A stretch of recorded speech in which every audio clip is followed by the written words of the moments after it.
Isang muli mapagpala, magbiyayang hapon po ng linggo sa ating lahat. Purihin pong muli ang ating soberang Diyos sapagkat muli po niya muli tayong pinagtipon upang muli po tayong sumamba sa ating Panginoon sa Espiritu at katotohanan. Salamat po sa pag-iingat ng ating mga kapatiran na sila po ay nakarating ng mapayapa at ligtas dito bukod po sa Sariaya. Sa ating pong panimula, tayo po muling umawit ng mga awiting espiritual sa page 330. Ang title po ay Come Thou Fount.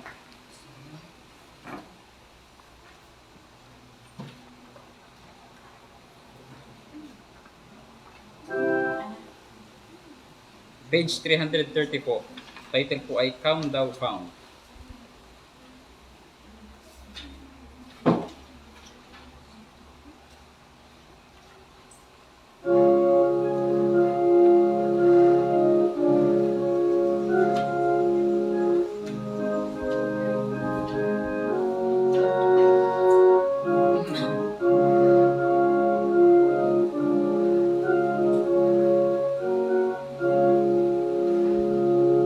Come thou fount, sing.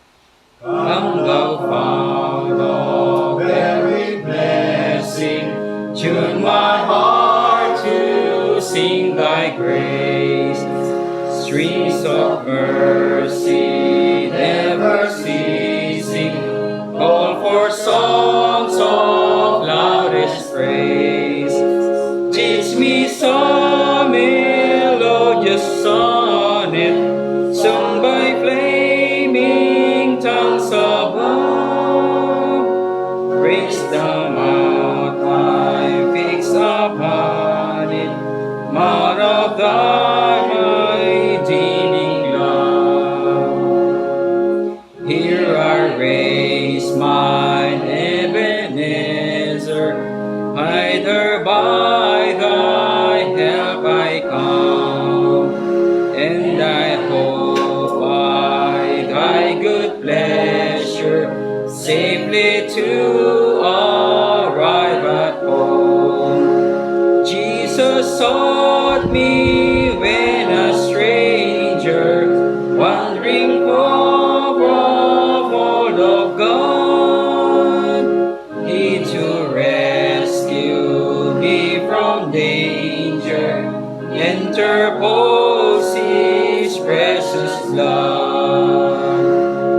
Oh, to grace how great a debtor daily I'm constrained to be. Let thy goodness like a fetter bind my wandering heart to thee. Prone to wander, Lord, I feel it, prone to leave the God I love. Here's my heart, oh, take and seal it for thy courts above. Sundan po natin sa page 351, My Savior First of All.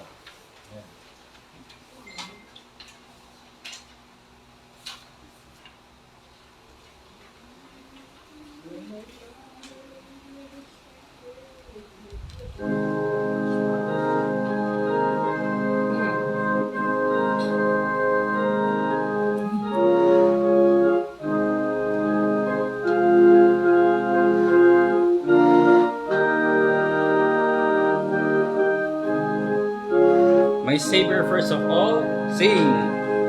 When my life work is ended and I cross the swelling tide, when the bright and glorious morning I shall see, I shall know my Redeemer when I reach the other side, and His smile will be the first to welcome me.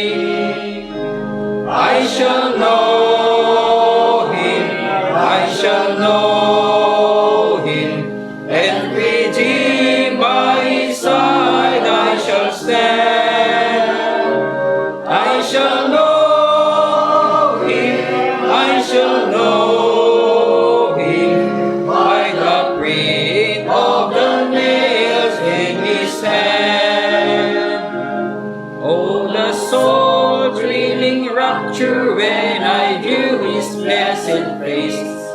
and the luster of his kindly beaming eye.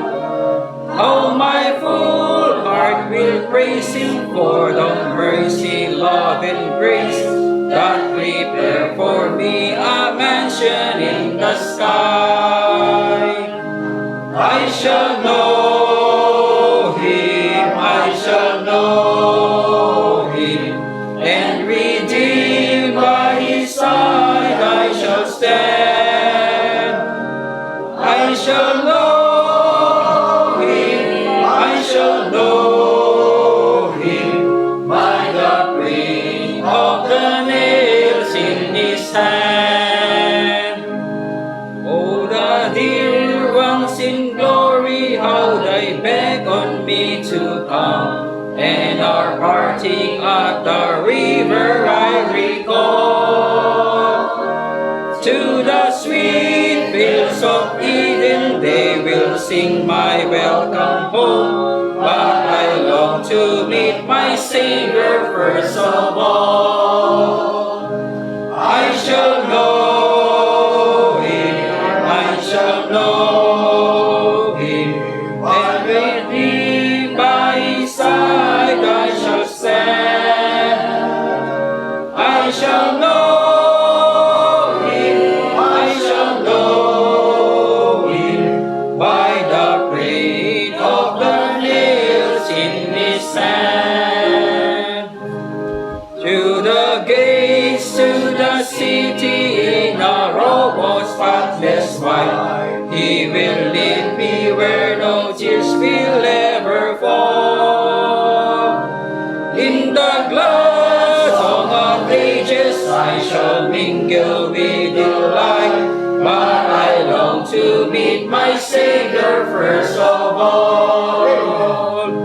I shall know him, I shall know him, by him, by his side I shall stand. I shall know him, I shall know him, by the print of the nails in his hand. Amen. Sa ating pong panalangin, hiligin po natin si Pastor Orly Porto ng Sariaya, Quezon. Amen. Tayo po'y manalangin, kabanal-banalan, kataas-taasan, aming Ama, Diyos na makapangyarihan sa lahat. Ikaw ang lumikha ng langit at ng lupa, lahat ng mga bagay na nanirahan, Panginoon. Ikaw ang nagsusustain sa lahat ng may buhay, Ama. Tinutugunan mo ang bawat pangangailangan ng may buhay, sapagkat ikaw ang isang dakilang Diyos na soberano, at ang lahat ng bagay, O Diyos, ay inaalalayan mo, Panginoon, ayon sa iyong kapangyarihan, ayon sa sinabi po sa aklat ng Hebrew chapter 1. Kami ngayong Ama, ngayong hapon kami po ay naghahandog sa iyo ng papuri, pamagitan ng pag-awit, Panginoon. Pasasalamat, Panginoon, sa iyo, sanhi ng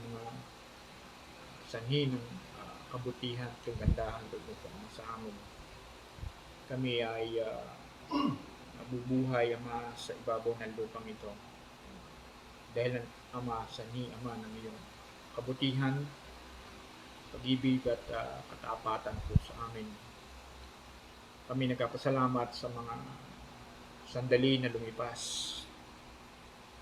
Buong sanglinggo po, Ama.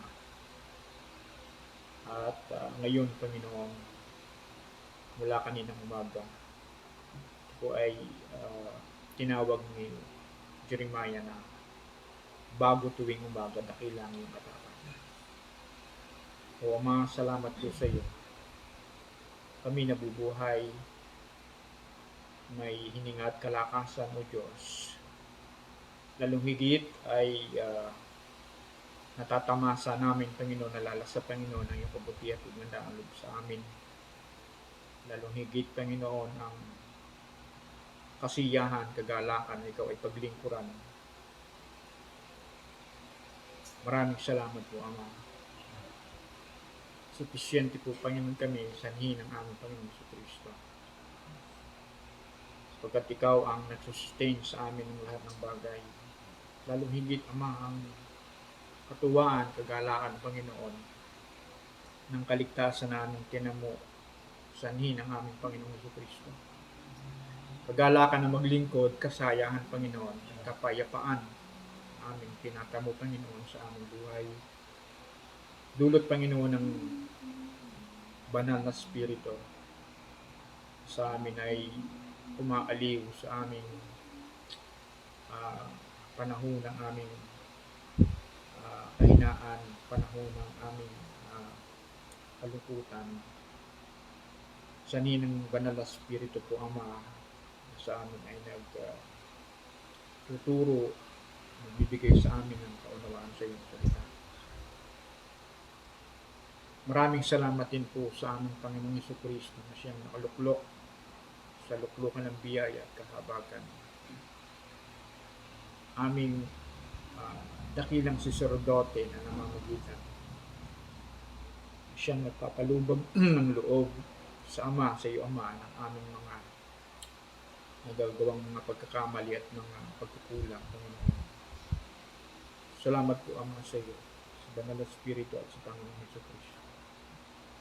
Na ngayon pong hapon kami po ay malaya na makaawit, malaya na makapag-undog sa iyo ng mga papuri, pasasalamat at mga kaloob. Maraming salamat po, Ama. Ikaw ang sanhi ng lahat ng ito. Kami, Ama, ay batid mo ang aming mga pagkatao. May bahagi po sa buhay namin minsan na nagkakaroon ng kami ng kahinaan. Sanhi ng depravity, Panginoon, na ninirahan pa po sa aming mga pagkatao. Kaya kami po ay nakapagawa ng kasalanan, mahihikayat. Yan naman po ngayong hapon, Ama, kami po humingi ng tawad, kami po yung patawarin sa aming mga kasalanan, isip, pananalita at paggawa at pagkukulang, Panginoon. Kami po ay humingi ng tawad pagkat ito po, Panginoon, ng sinabi mo na kung ipapahayag namin ang aming mga kasalanan, ikaw ay banal at tapat. Kami patatawarin sa lahat ng aming mga kasalanan at kalikuan sa magitan po ng aming Panginoon sa Kristo. O Ama, ngayon pong hapon, dalangin po namin na ang mensahe ngayong hapon na mahahayag, Panginoon, sa magitan po ng aming pastor na siyang magtuturo ngayong hapon. Dalangin po namin bigyan mo ng kapangyarihan at karunungan, Panginoon, sa pagde-deliver, Panginoon, ng iyong aralin. At kami ay malantad sa iyong harapan, Panginoon, sa magitan ng iyong salita. Magpakahayag ka, Ama, sa amin ngayong hapon sa magitan ng iyong salita. Buksan mo ang aming mga puso at isipan, pangunawa, O Diyos, kung babatid, maunawaan, malaman, Panginoon, ang nais mo mensahe na ituro sa amin, padala sa amin. Pagpalain mo kami ngayong hapon, naman. Kalugdan nawa na bawat isa po sa amin ay mapagpala ng iyong salita. Pamasahin po namin ngayong hapon, O Diyos, ang pagpapalang magmumula sa iyo. Magre-refresh sa amin sa aming spiritual na buhay, pagpapalakas, ang hamon, pa kami magpatuloy, Ama, sa aming paglilingkod. Salamat po, Ama, sa iyo. Patuloy na kalayaan ay binibigay mo po sa amin. Kaya naman po, Ama, ikaw ay aming pinupuri, nasasalamatan, tinataas ang iyong pangalan, niluluwalhati. Sapagkat ito po, Ama, ay nauukol sa iyo. Sapagkat ikaw ang sanhi ng lahat ng bagay. Lahat ng bagay na mabubuti po, Ama, at ang lahat ng mga bagay, ito'y kinalugdan mo, itinalaga, O Diyos, na mangyari. Lahat ng mga bagay na ito, O Diyos, ay pinapasalamatan po namin sa iyo. Sapagkat ito ang iyong kalooban. Sinabi mo sa iyong salita, and everything gives thanks, for this is the will of God. Salamat po, Ama. Ang lahat pong ito ay aming pasasalamat sa pangalan po ng aming Panginoong Jesucristo. na Panginoon tagapagligtas namin. Amen.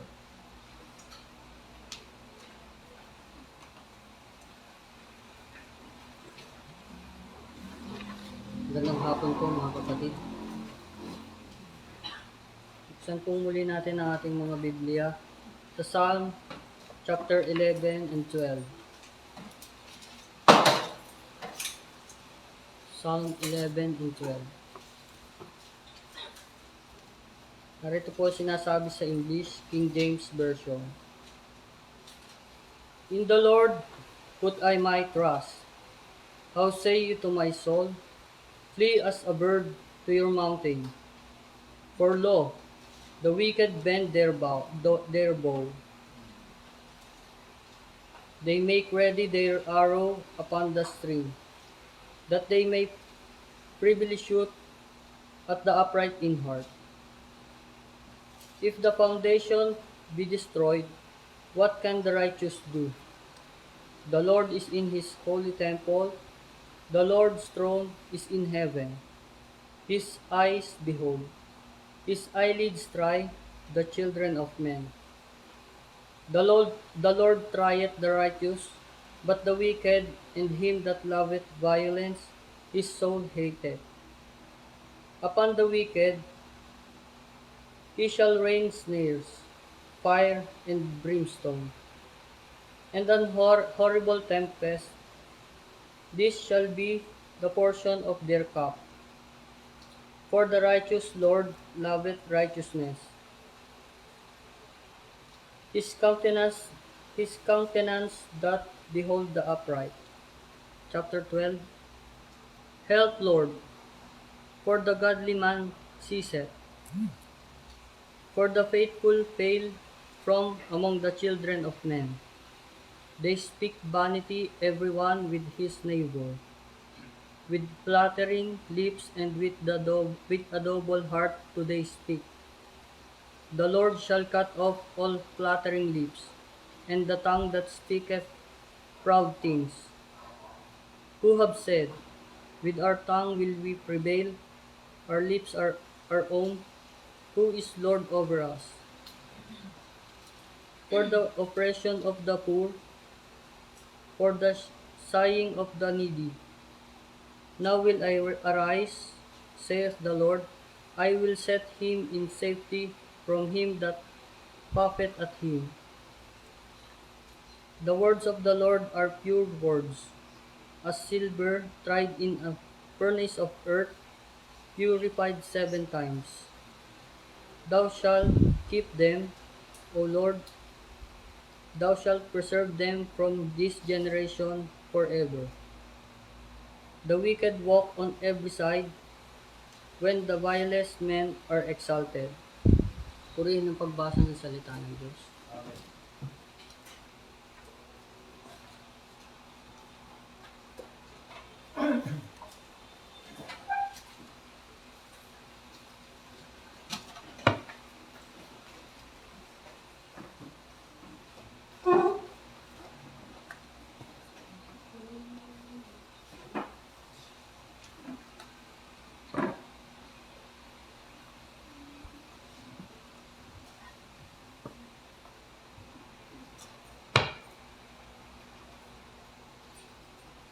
Tayo po ay manalangin. Panalangin ng paghahandog at pasasalamat. Purihin ka, O Panginoon, na Diyos ng Israel magpakailan kailanman. Iyo, O Panginoon, ang kadakilaan, at ang kapangyarihan, at ang kaluwalhatian, at ang pagtatagumpay, at ang karangalan, sapagkat lahat na nangasa langit at nangasa lupa ay iyo. Iyo ang kaharian, O Panginoon, at ikaw ay nataas na pangulo sa lahat. Ang mga kayamanan at gayon din ang karangalan ay nangagmumula sa iyo, at ikaw ang nagpupuno sa lahat. At nasa iyong kamay ang kapangyarihan at kalakasan, at nasa iyong kamay ang pagpapadakila at pagpapalakas sa lahat. Kaya't ngayon, aming Diyos, kami ay napasasalamat sa iyo, at aming pinupuri ang iyong maluwalhating pangalan. Ngunit sino ba kami na kusang makapaghandog sa ganitong paraan. Lahat ng bagay ay nagmula sa inyo, at ibinabalik lamang namin sa inyo ang ibinigay nyo sa amin. Sapagkat kami ay mga dayuhan at manlalakbay sa harap mo, gaya ng lahat ng aming mga ninuno, ang aming mga araw sa lupa ay gaya ng anino at hindi magtatagal. O Panginoon naming Diyos, lahat ng kasaganaang ito na inihandog namin ay nagmumula sa inyong mga kamay, pagkat lahat ng bagay ay sa inyo. Alam namin, aming Diyos, na inyong sinisiyasat ang puso at nalulugod kayo sa katapatan. Sa katuwiran ng aming mga puso ay kusang loob at walang pag-iimbot na inihandog namin ang lahat ng bagay na ito. At lubos kaming nagagalak sa kusang loob na paghandog na ito ng inyong mga anak. O Panginoong Diyos ni Abraham, Isaac at Israel, ang pagnanasa nawang ito ay panatilihin ninyo sa puso naming lahat, at manatili nawa kaming tapat sa inyo. Amen. Amen.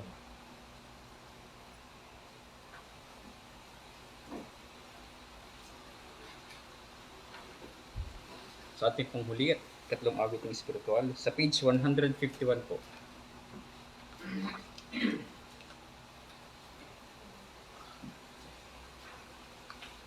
Page 151, My sheep know my voice.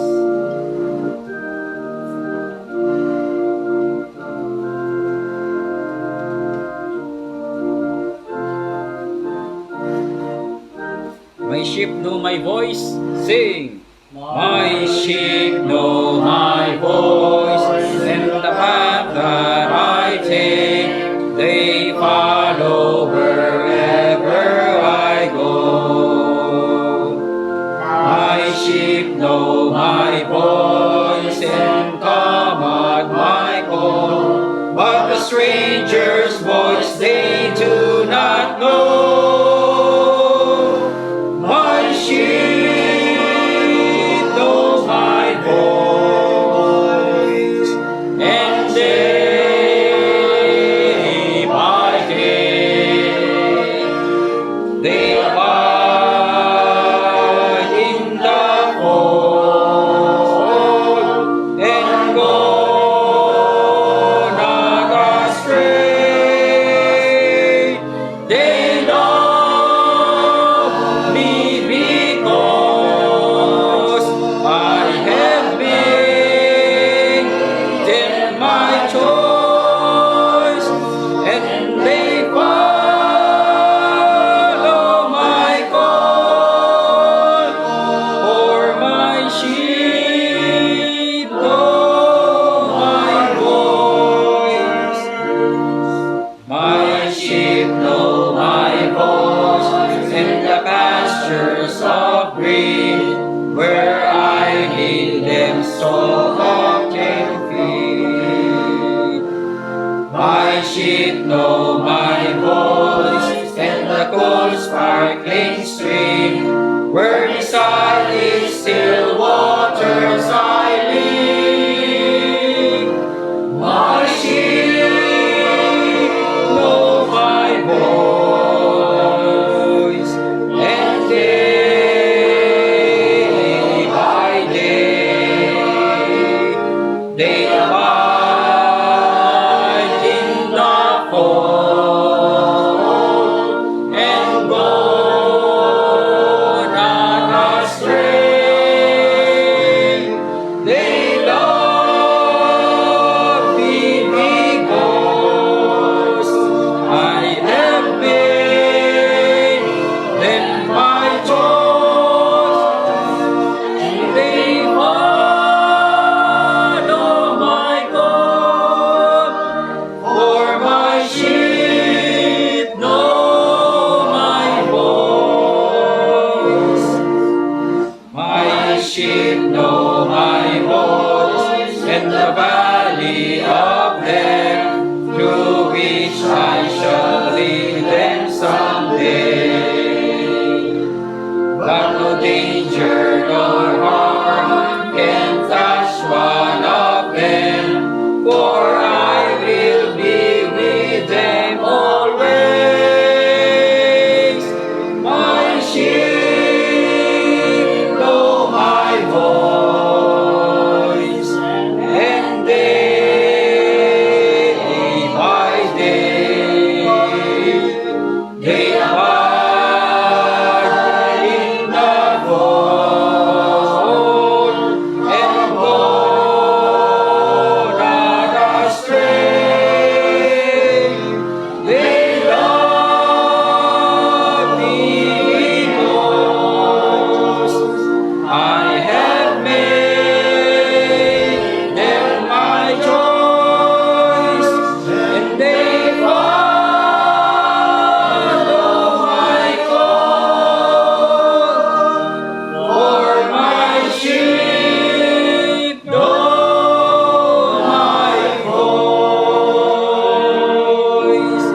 pakikinig ng salita ng Diyos. Tawagin po natin ang ating mga ngaral, Pastor Norman Villares.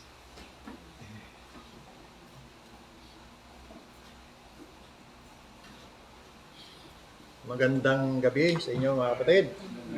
Hinihingal ako dun sa kanta. Habol na habol. Habol ang hininga. Tama lang, kaya lang siyempre. Oo. Ulitin natin ulit yan. Okay.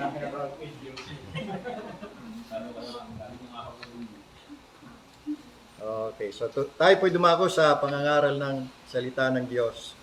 Muli po natin buksan ang ating po mga Bible sa Luke chapter 12. Luke chapter 12. Verse number 32.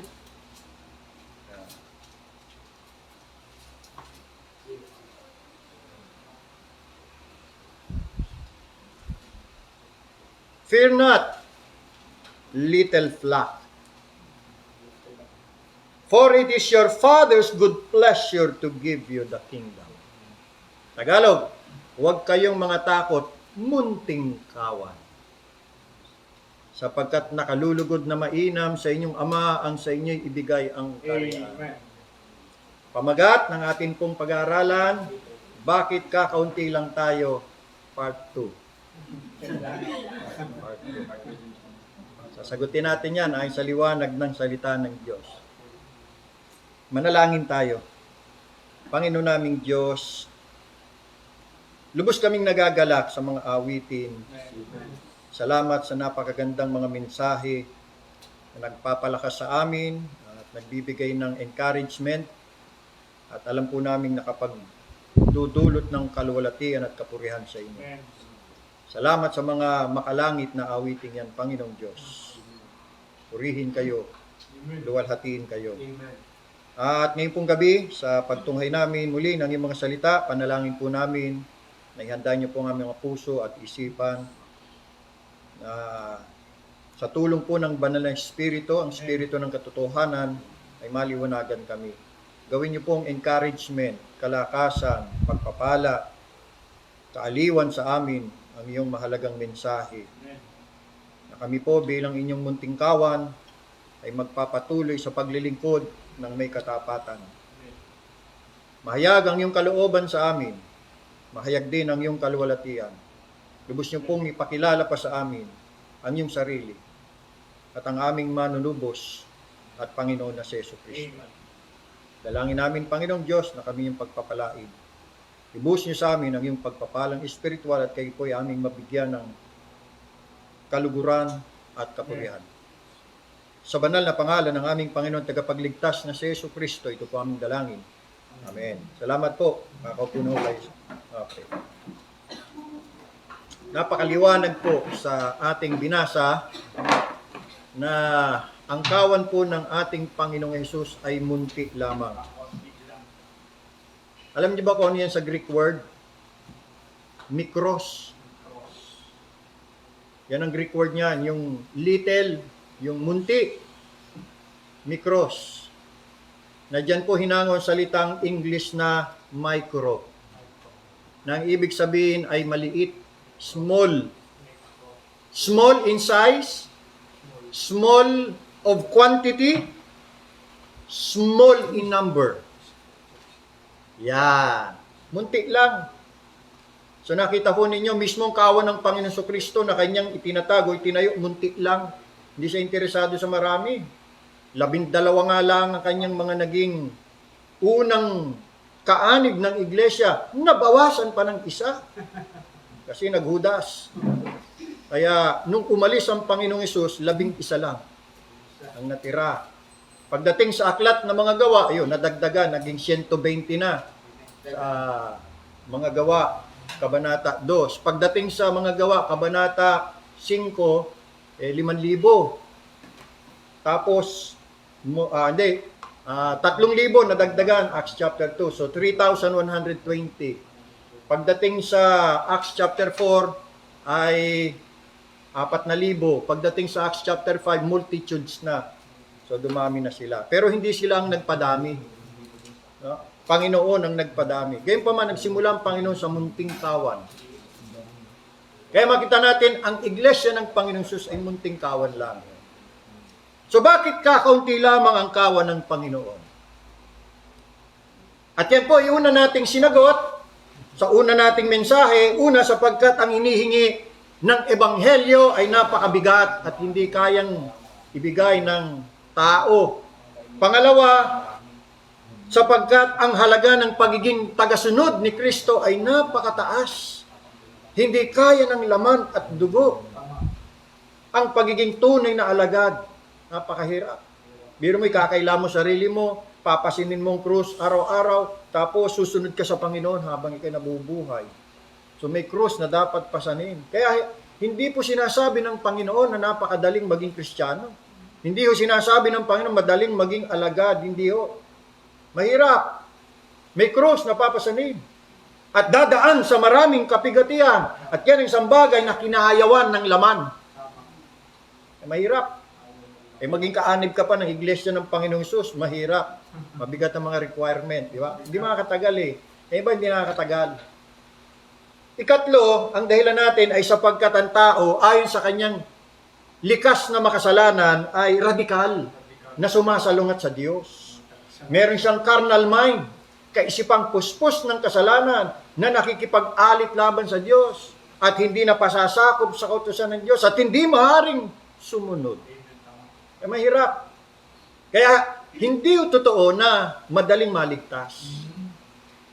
Gaya ng akala ng karamihan sa mga pastor at mga mangangaral at sa mga nagsasabing sa laraway soul winner. Hindi po, wala akong sinasabi sa Biblia madali. Mahirap nga Di ba? Sabi ng Panginoon, malapad ang daan, malawak ang pintuan, at maraming nagsisilaka doon sapagkat ang dulo nun, o ang dulo nun ay kapamakan.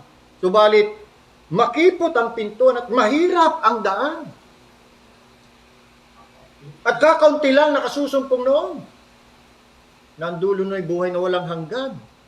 At maraming nagsisikap na pumasok at lumakad sa daang makipot at mahirap, kaya lang talaga hindi makatagal. Sa hirap Umabalik, umaatras. Yun yung mga tumanggap ng salita na may kagalakan, pero dahil sa mga pagsubok at kapighatian, dahil sa salita, sumampalatayang panandalian lamang. At di nagtagal, nag-fall away. Di na nagpatuloy. Ganun po yun So ngayon, dumako tayo sa ikapat na sagot. Bakit kakaunti lang tayo? O bakit, siguro ang tanong, bakit kakaunti na lamang tayo? Bakit kakaunti na lamang tayo? Sapagkat mga kapatid, ang mga reliyosong tao ngayon ay hindi hinahangad ang katotohanan. Ang mga reliyosong tao, take note religious modern day religionist. Sasabihin ko sana, religious hypocrites. Empty professors of faith. Hindi na ho sila interesado sa katotohanan. Sabi ho ni Apostol Pablo na sa mga huling araw ay darating ang mga panahon na mapanganib. Basahin natin ho yun sa 2 Timothy chapter 3. Ikalawang Timoteo, Kabanata 3. Alamin ho natin mga kapatid yung atin pong kasalukuyang panahon. Ayon sa itinuturo ho ng Biblia. No? Dapat naintindihan po natin yan. Chapter 3 verse 1 of 2 Timothy. Pakinggan niyo po ang sabi.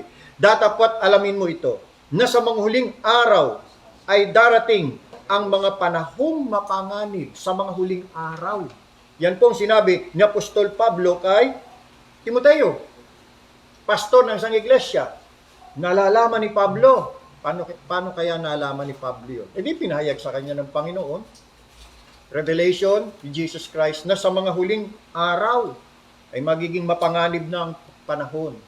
Mga kapatid, tayo po'y nasa mga huling panahon na. We are in the last of the last days. Ngayon, paano nilarawan ni Pablo ang panahong mapanganib o ang huling araw bilang panahong mapanganib. Verse 2. Bakit mapanganib? Verse 2. Sapagkat ang mga tao magiging maibigin sa kanilang sarili. Maibigin sa salapi. Mayayabang. Mga mapagmalaki. Mapagtungayaw. Masuwayin sa mga magulang.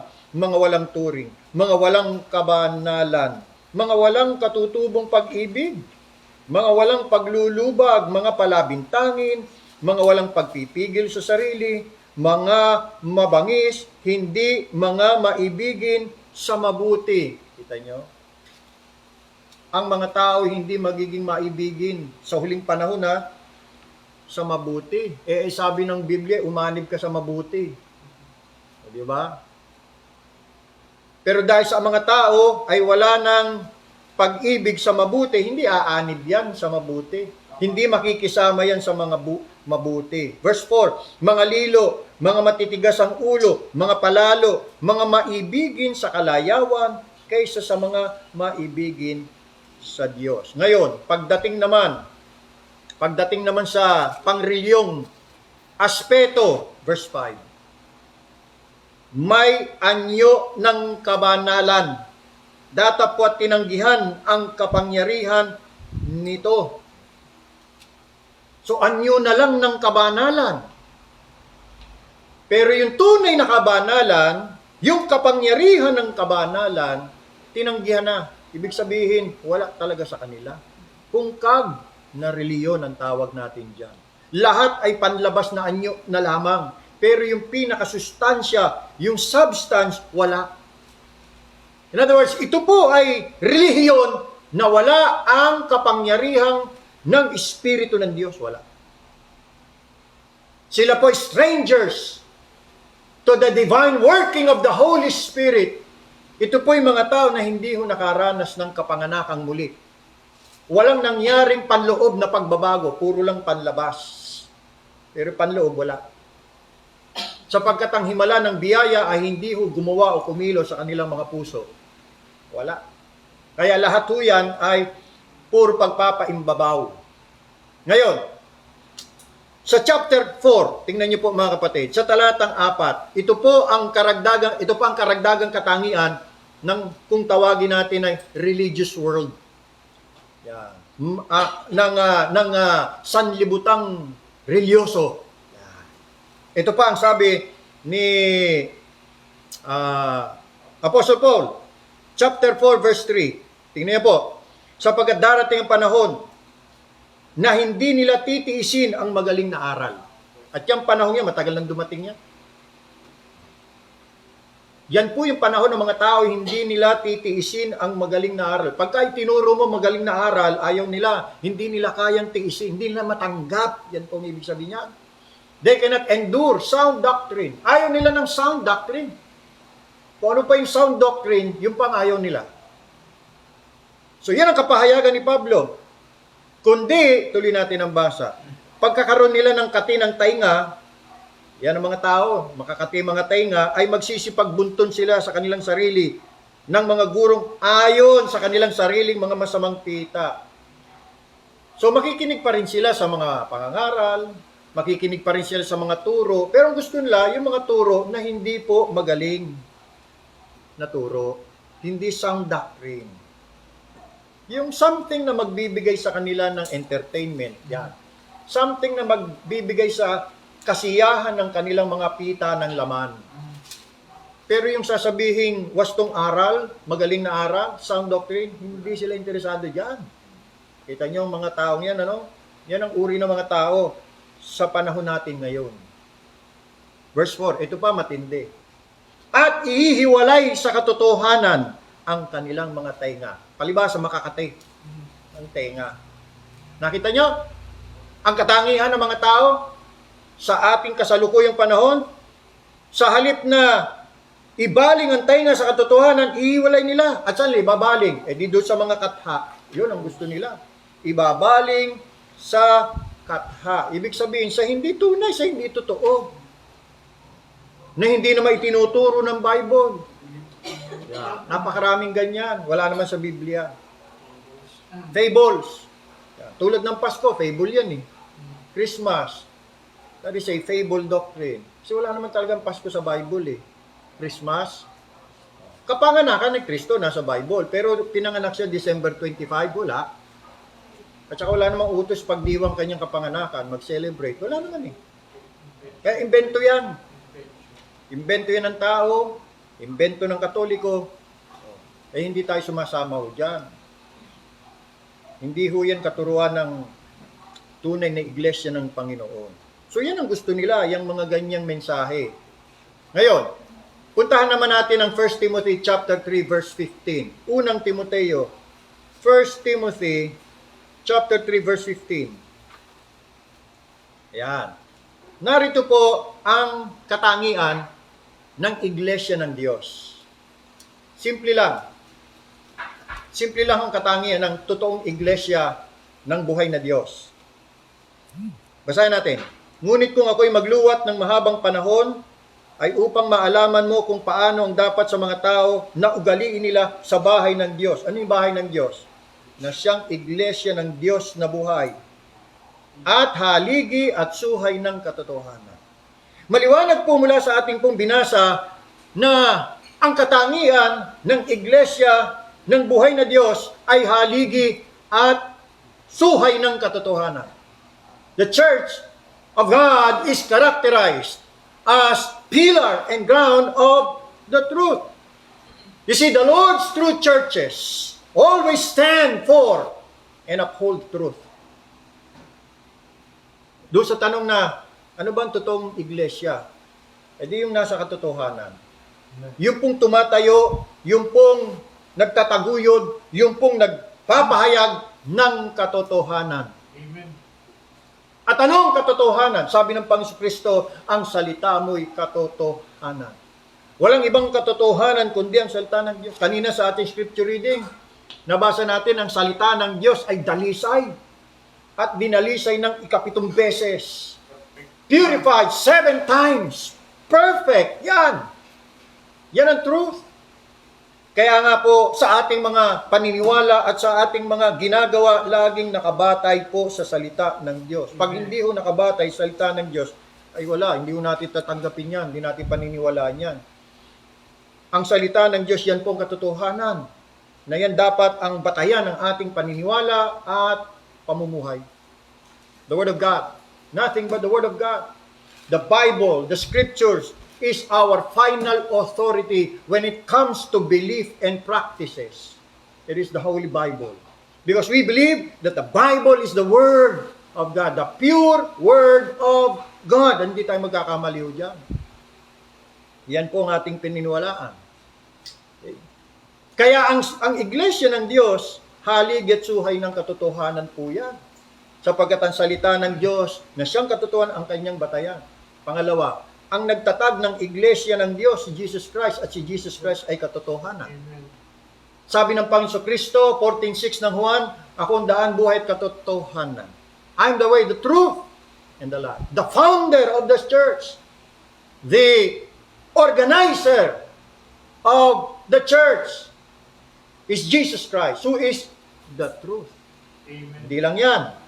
Yung Diyos na binabanggit po dito, the pillar, the church of the living God, the Father, siya po ay Diyos ng katotohanan. Pagkatapos yung dumating na mga aliw, na walang iba kundi ang banal na Espiritu, ay tinawag na Espiritu ng katotohanan. Na siyang nag-guide, na siyang nag-aakay, na siyang nagtuturo sa iglesia ng Panginoon sa katotohanan. Kaya puro katotohanan yan eh. Kaya nga, ang iglesia ng buhay na Diyos ay tinawag na pillar and ground of truth. Ano mang iglesia na wala sa katotohanan, hindi ho yan totoong iglesia ng Panginoon. Ano mang iglesia ng kanilang mga aral at katuruan na hindi ho nakabatay sa salita ng Diyos, hindi ho yan tunay na iglesia ng Panginoon. Amen. Hindi ho, mga kapatid. Kaya ang mga kaanib ng tunay na iglesia ng Panginoon, sila po yung mga mangingibig ng katotohanan. Amen. They are lovers of truth. Lahat ng mga kaanib, kanilang sinisiyasat, kanilang hinahanap ang doctrinal truth at sila ay nag-enjoy sa doctrinal truth. Okay, ngayon, matapos po nating ipahayag ang katangian ng tunay na iglesia ng Panginoon Kristo, ihambing po natin ang talatang ito doon sa nabasa natin kanina sa 2 Timoteo, Kabanata 4, talatang 3. Alright, tingnan niyo po ang iglesia ng buhay na Diyos ay tinawag na haligitsuhin ng katotohanan. Nasaan ang katotohanan? Nasa iglesia ng buhay na Diyos. Di ba? Ang iglesia ng Diyos ay katotohanan. Ngayon, puntahan natin yung 2 Timothy chapter 4 verse 3. Tingnan niyo po ang katangian ng mga tao, lalo na in verse 4. At ihihiwalay sa katotohanan ang kanilang mga tainga at mga ibabaling sa katha. Tingnan niyo. Kung ang iglesia ng Panginoon, kung ang iglesia ng Diyos ay haligi at suhay ng katotohanan, at sa ating panahon, karamihan sa mga tao ay hindi po interesado sa katotohanan sapagkat sila'y mayroong pong mga makakatingtenga kung kaya't ihihiwalay nila ang kanilang mga tenga sa katotohanan, paano mo ngayon aasahan na ang iglesia ng Diyos ay mapuno ng mga tao na ayaw sa katotohanan? Diba? Paano dadami yan? Ang iglesia ng Diyos, haligitsuhin ng katotohanan. Tapos sa mga tao, ayaw sa katotohanan. Ihihiwalay nilang kalantenga sa katotohanan. So paano mo asahan dadalo yan? Sa iglesia na ng Diyos na buhay. Diba? Saan atin yung mga yan? Eh di doon sa mga iglesia na walang katotohanan. Tama. Tulad nila. Oh, katulad nila. Pahabol, ano? Katulad nila. Hindi sila interesado sa truth eh. Napatunayan na ho natin yan eh. Sa pamagitan ng ating pagtatangka na magturo ng katotohanan, nag-iimbita tayo ng mga pastor, nag-aalok tayo sa mga simbahan na magtuturo tayo. Ayaw nila. Hindi sila interesado. Pag nalaman nila, ano topic? Pag nakita ang mga pag-usapan, ayaw nila. Hindi sila interesado na malaman ang katotohanan. You see? At hindi sila interesado, kalaban, kinakaaway ang katotohanan. Galit. Galit sila. Ayaw nila. Kaya sagutin niyo ako, paano mo aasahan na ang iglesia ng Diyos na haligi at suhay ng katotohanan, dumugi ng mga tao na may mga makakatingtenga na ihihiwalay ang kanilang tenga sa katotohanan? You will find them somewhere else, but not in the church of the living God. Never you will find them there. So do you expect that the Lord's churches will grow numerically? Most especially in these degenerate and perilous times? Ano proof mo? Pakita mo sa Biblia. Nasa mga huling panahon, dadami. Baliktad nga, ang dumami nga mga apostate eh. Ang dumami, mga apostate. Yan. Yung mga tumatalikod, yan ang dadami. Yan ang sabi ng Bible eh, yan ang turo eh. Bago dumating ang Antikristo, magkakaroon ng malaganap na pagtalikod. Saan? Pagtalikod saan? Di sa katotohanan. Ayun nga, ito yung binasa natin, apostasy na to eh. The falling away from the truth. See? Yan ang ating kalagayang panahon, kasalukuyang panahon. Na hindi yan naintindihan ng karamihan sa mga pastor na may hilig sa dami. Target dumami. Na hindi naintindihan ang katuruan ng Biblia. No panahon yan. Wala na yun eh. Tapos na yun eh. Diba? Nung kasagsagan ng ani. Kaya nga sabi ng Panginoon, daming ani, kakaunti lang mga manggagawa eh. Ngayon wala na, simot na lahat eh. Saimuti na. Sa biblical na pagtatanim mga kapatid, no? Pagka nagtanim, siyempre magkakaroon ng tinatag na harvest. Marami yan, malawak ang harvest. Pero pag natapos ng harvest, mayroon tinatawag na gleaning. Ano yon sa Tagalog? Pamumulot. Naani na lahat eh. Tapos na eh. Pero may natitira pa. Pupulutin yon, gleaning. Yung mga natira na lang. Hindi na ngayon harvest time. Ngayon ay gleaning time. Namumulot na lang tayo ng mga natitira o natitira pa. Gleaning. Yung malawakang pag-ani, ang tawag natin dyan, Philadelphia season, sa Revelation chapter 3, na ang Panginoon ay nagbukas ng pintuan. Pag ang Panginoon nagbukas ng pintuan, talagang maramihan niya. Walang makakasara. At pag sinarhan naman niya, walang makakabukas. Yan yung panahon na ang Panginoon nagbukas ng mga pintuan ng pagmimisyon sa iba't ibang dako. Ngayon, wala na. Tapos na ho yun. Hindi naman habang buhay puro ani, no? Pulot na lang, gleaning. Namumulot na lang. Gleaning tayo. Kaya hindi na dadami mga kapatid eh. Batay po dito sa kapahayagan ng salita ng Diyos. Pakinggan niyo pong sabi ni kapatid na the late Arthur W. Pink. Ang ganda na kanyang sinabi tungkol dyan. Buhay pa siya noon eh. Si Brother Arthur Pink ay nabuhay noong 1886. Tama ba ako? Namatay siya yata 1952. Yan. Sa kanyang panahon, nakita niya na ang malawakang pagtalikod. Nagaganap na. Yan na, panahon niya yun ha. Nasa 18th century pa to 19th century. Nasaksihan niya na ang mga nangyayaring malawakang pagtalikod mula sa katotohanan.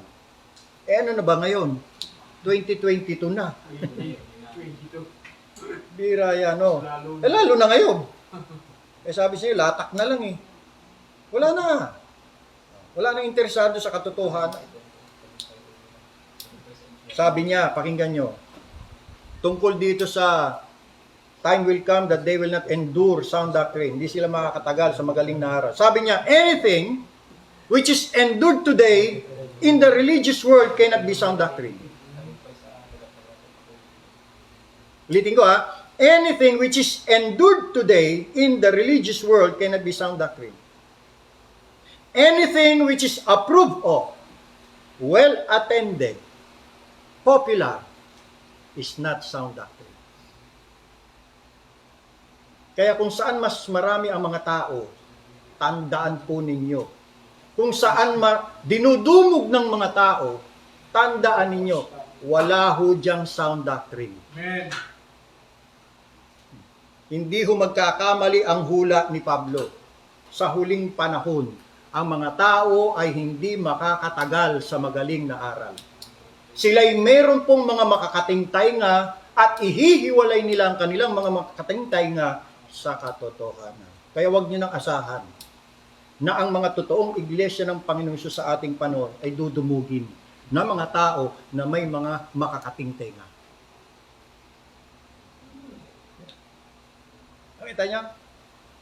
So ngayon, alam niyo na, naliwanagan ho tayo, bakit marami sila at tayo kakaunti.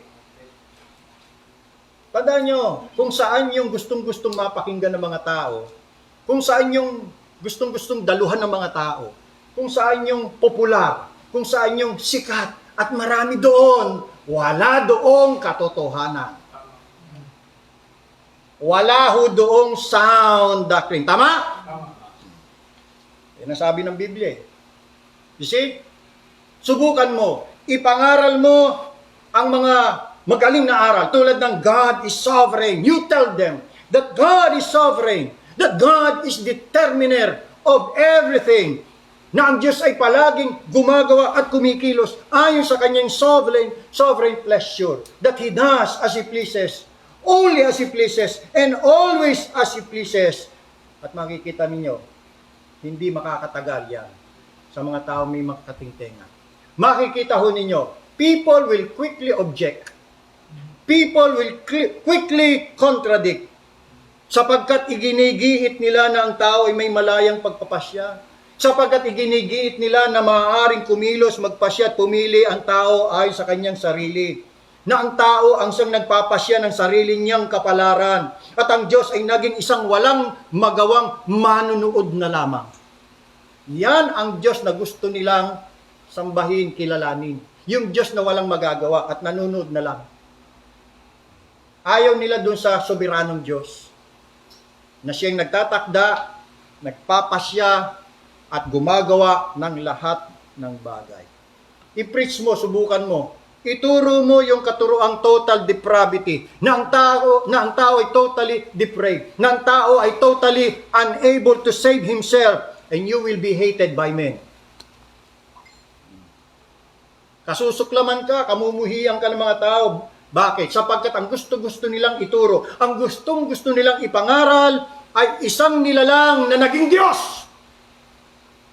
A deified creature na merong kapangyarihan na tanggapin si Kristo at maligtas sa pamagitan ng kanyang personal na desisyon.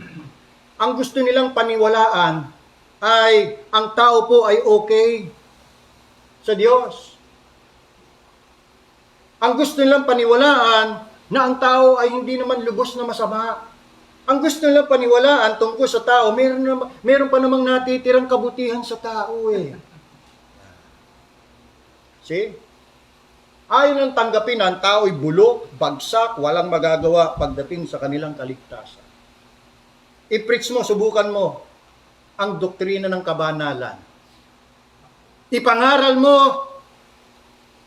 ang pamumuhay na banal at buong pagmamahal na sabihin mo sa kanila, kinakailangan nating lahat na magsipaglinis sa lahat ng karamihan ng laman at ng espiritu na pakasakdalin ang kabanalan sa takot sa Diyos. Sa tanong mangyayari, kukutyain ka, pagtatawanan ka, hahamakin ka ng lahat ng mga hindi nakaranas ng kapanganakang muli. See? Ang ganitong mga katuruan at daan-daan pa na maaari po nating banggitin ay itinuturing po nilang walang halaga at hindi ho importante. Babaliwalain nila yan. Oo, sapagkat hindi nila matagalan ang wastong araw. Hindi sila mahilig o wala silang hilig, wala silang interes sa mga katuruan, sa doktrina. Ang gusto nila, yung mga inspirational talk. Anong tawag doon? Yung mga inspiring messages. Yung mga ganun. Kaya ang imbitahan nila yung mga magagaling magbigay ng mga inspirational talk. Pero ituro mo yung pure word of God, na pakikinggan yan. See? Because they will not endure sound doctrine. They will turn away their ears from the truth. See? Pero ayon ho sa kahangahangang biyaya ng Diyos, ito pong mga katuruang ito ay inihadya sa atin. Amen. Sa kanyang mga hinirang, sapagkat gayon ang nakalugod sa kanyang paningin. So yan po ang ikalima o ikaapat na kadahilanan kung bakit kakaunti lamang, sapagkat ang mga reliyosong tao ngayon na hindi interesado at hindi ho nila hinahangad ang katotohanan. Wala nang may gusto. Sabi mo, gusto mo bang malaman katotohanan? Nakakasiguro ka ba na yung paniniwala ay tama at kompleto? Magagalit pa sa iyo. Ano ibig mo sabihin? Mali kami? Wala pa naman sinasabi. Nag-i-intro pa lang ako. Ano ibig mo sabihin? Mali kami? Sana, ano yon? Bakit? Ano ba yung katotohanan sinasabi mo? Dapat ganun, ano? Galit na agad. Kung ano man yan, sa'yo na lang yan. Gano'n. You see? Wala nang mahilig eh. Wala nang gustong malaman ng katotohanan. Ang iglesia ng Panginoon Jesus, haligit suway ng katotohanan. Kaya kakaunti lang ang mga binubuksan ng Panginoon ayon sa kanyang paningin. Ikalima, bakit kakaunti lamang tayo? O bakit kakaunti na lamang ang mga tunay na iglesia ng Panginoon Jesus sa ating panahon? Sapagkat ito po ang sovereign will and pleasure ng Diyos. Ito po ang sovereign will at pleasure ng Diyos. Naniniwala po ako mga kapatid na ito pong ikalima nating sagot, ito po yung pinaka-final point na magsesettle ng issue o ng bagay na na once and for all. Sa tanong na bakit kakaunti na lamang tayo, Gusto ng Diyos. ang sagot ay, because God is pleased to deal only with a few. Ay, makakalugod sa Kanya. God is pleased to deal only with a few. Ang Diyos po ay soberano. Amen. We believe that God is sovereign. And whatever the Lord pleased, that did He. Ayon po sa kapayagan ng Psalm 135 verse 6. Basahin natin. Whatsoever the Lord pleased, that did He. Saan? In heaven and in earth, in deep places. Psalm 135. In verse number 6. Psalm 135 verse 6. Anumang kinalugdan ng Panginoon ay kanyang ginawa. Amen. Tandaan natin yan. Ang Diyos gumagawa ayon sa kanyang kaluguran. Kung ano nakalulugod sa kanya, yun ang gagawin niya. Ba't siya lumikha? Kasi yun ang kanyang kaluguran. Amen. Revelation 4:11. Nilikha ng Diyos ang lahat ng bagay as it pleases Him. Pwede namang hindi. Hindi naman nangangailangan ng Diyos. Hindi naman niya kailangan ng anumang bagay dito sa mundong ito eh. Kahit wala yan, ang Diyos, mananatiling Diyos, He can exist on and by His own. And kontento ang Diyos, masisya ng Diyos. So, bakit siya lumikha ng mga anghel? Bakit siya lumikha ng langit at lupa at lahat ng mga bagay? Yun lang ang kanyang kagustuhan. Pleasure. Nalulugod siya. Ilan dahilan? Okay? Sapagkat ang Diyos, ang Panginoon, ano man ang kanyang kalugdan, yung kanyang ginagawa. Saan? Sa langit. Saan pa? Sa lupa.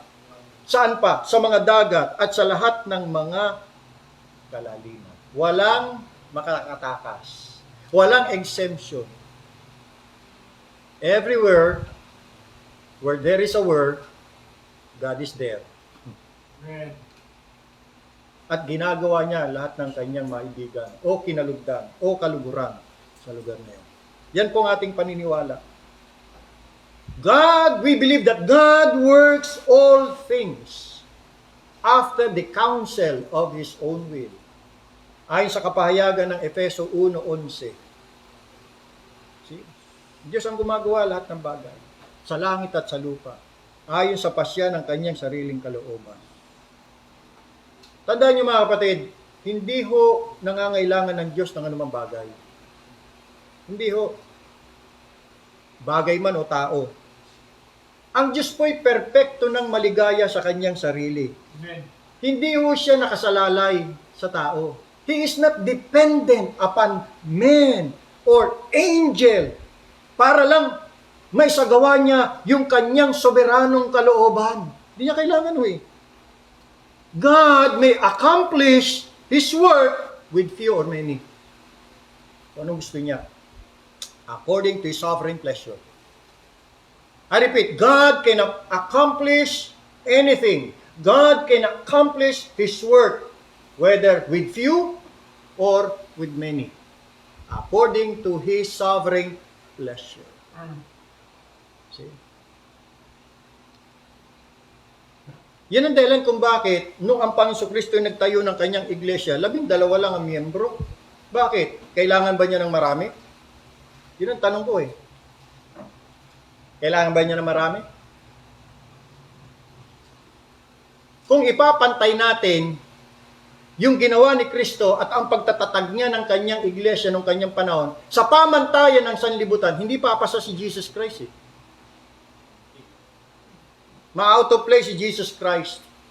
Halimbawa, nandito si Jesus Christ, tapos nagtayo siya ng kanyang iglesia o nagpastor siya ng kanyang iglesia, tapos 12 ang miyembro, kawawa si Jesus Christ. Tatawanan. Ilan na kayo? Ilan na miyembro mo, Jesus? Madami na kayo? Sabi ng Panginoon, 12, nabawasan pa kami ng isa. Kaya 11. Tatawanan, hahamakin. Nakita ho ninyo, mga kapatid? Oh. So bakit 12 lang? Nabawasan pa ng isa. Ano sagot? Sapagat yun ang kanyang kaluguran. Bakit? Kailan ba marami? At sa pamagitan ng kanyang mga alagad, 12 o 11 man, o 12, sama natin si Pablo, they were able to turn the world upside down. Kailangan na marami? Hindi kailangan. You see? Yun po'y sinasabi natin, God can accomplish His work whether with few or many. The number doesn't matter. Kahit nga 5 lang tawagin ng Panginoon He can turn the world upside down. You see that? Bakit? Sapagkat ang Diyos ay gumagawa ayon sa kanyang sovereign pleasure. Sabi nga ni Jonathan, yung matalik na kaibigan ni David sa kanyang armor bearer. Alam niyo kanyang sinabi? Kasi lulusubin nila yung kuta ng kanilang kalaban, 2 lang sila. Tao, no? Dadalawa lang, lulusob. Tingnan yung sabi ni Jonathan. Ang tapang 1 Samuel chapter 14, verse 6. Chapter 14, verse 6. At sinabi ni Jonathan sa bataan na tagadala ng kanyang sandata, armor bearer, halika, at tayo ay dumaan sa pulutong na mga hindi tuling ito. Lulusubin nila yung kuta. Marahil ang Panginoon ay tutulog sa atin, sapagkat hindi maliwag sa Panginoon na magligtas sa pamagitan ng marami o ng kakaunti. It doesn't matter. You see? Huwag ka matakot, kahit 2 lang tayo, lusob. Sama natin Panginoon. So saan dyan? Na kailangan marami. Bakit ngayon? Yan ang clamor ngayon ng mga pastor. Marami na ba kayo? Yan ang laging tanong sa akin Pag ako nakikita, kamusta na? Marami kayo. Marami na kayo? Salit na matuwa ako, nagkita kami, nalulungkot ako Mali tanong, mali. Mali yung tanong. Dapat ang tanong nasa tama pa rin ba kayo? Yeah. Nasa katotohanan pa rin ba kayo? Yeah. Nananatili pa rin ba kayong tapat sa mga aral at katuruan ni Kristo? Yeah. Hindi, madami na kayo. Nung ngayon, kung marami kami, wala naman kami sa tama. Ano yung dami? Diba? Ang dami nyo nga, wala na kayo sa katotohanan Lumilihis na kayo Hindi na kayo haligit suhay ng katotohanan. In short, hindi na kayo iglesia ng Diyos. Hindi kayo interesado sa katotohanan Interesado na lang kayo sa dami. Ang tawag natin dyan ay nickel and noses. Tawag ni Brother Milborn Cockrell. Nickel and noses. Nickel, pera. Noses, tao. Yan na ang interes ng mga maraming simbahan ngayon. Mga tao at pera ng mga tao. Pero sa totoong iglesia ng Panginoon, hindi katotohanan. Kahit wala nang dumalo. Kahit kukunti na lang, ang importante nasa katotohanan. Amen. That's what matters most, mga kapatid. See? You see, omnipotence can accomplish His will by the few and men or feeble. God can accomplish, the mighty God, the Almighty God can accomplish His will with few and feeble. Tila ang Diyos ay nasisiyahan o nalulugod na sa paggamit ng kakaunti at may hina. Yan ang Diyos. Huwag natin isipin ang Diyos tao. Huwag natin tutulad ang Diyos sa tao. Tao lagi yung tinitingnan, panlabas, dami. Diba? Sa tao, size matters. Sa tao, number matters. Sa Diyos hindi. Sa Diyos, truth matters most. Tandaan nyo mga kapatid, ang Diyos ay nasisiyahan o nalulugod sa paggamit ng kakaunti at may hina. Okay? Tingnan nyo po si Gideon. At ang 300 niyang kawal o mga tao. Di ba? Nung una 33,000 o 32,000. Dami. Lulusubin nila yung kanilang kuta ng kalaban nila eh. Nag-recruit si Gideon. 32,000. Sabi ng Panginoon, Gideon, ang dami niyan. Sino nadadamihan? Ba't siya nadadamihan? Di ba dapat yun madami? Nadadamihan pa, Panginoon. Bawasan natin yan. So, nabawasan. Natira ay 22,000. Sabi ng Panginoon, madami pa yan. Bawasan natin yan. Tama ba ang aking ano? 10,000 ang nabawas. 10,000 natira. Okay. Sabi niya, madami pa yan. Hanggang sa 300 na lang. Una yan, 32,000. Tapos naging 22,000. Tapos, natira lang 10,000. Di sabi ng Panginoon, madami pa yan. Bawasan. Ang natira, 300. Sabi ng Panginoon, tama na yan. Kita niya. Lulusob sila, 300 lang sila. Tapos, ang Panginoon pang nadadamihan. You see? O, tingnan niyo si Propeta Elijah na nakipagbaka laban sa mga bulaang propeta. Ilan yun? 850. Nagsosolo lang siya. Di ba? Pinili ng Diyos ang Israel. Bakit? Dahil marami sila? Hindi. Sila nga ang pinakamaliit eh. Basahin natin yun. Deuteronomy chapter 7.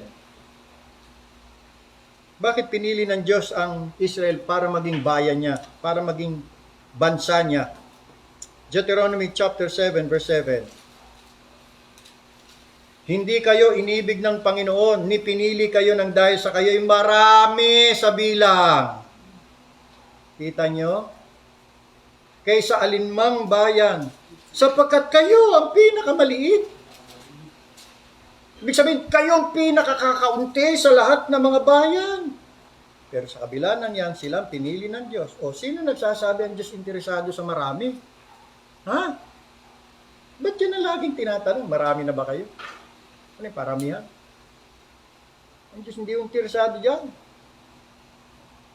Kaya niyang gawin ang kanyang gawain kahit sa kakaunti at mahihina. Amen. See? Noong Panginoong Diyos, o na ang Panginoong Sus ay nagpakain ng 5,000 mga kalalakihan, hindi pa kasama mga babae doon, mga bata. Paano niya pinakain? Sa pamagitan ng 5 tinapay, 2 isda. You see?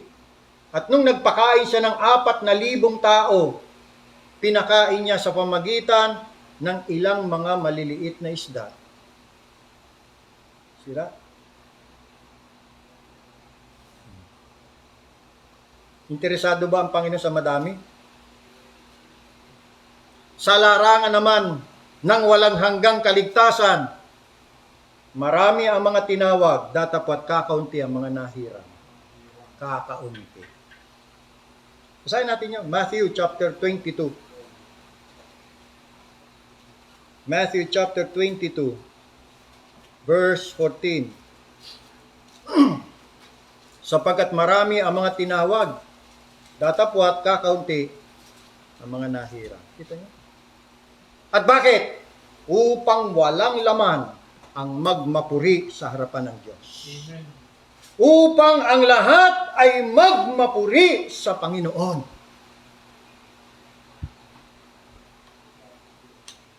Yan ang dapat nating maintindihan, mga kapatid.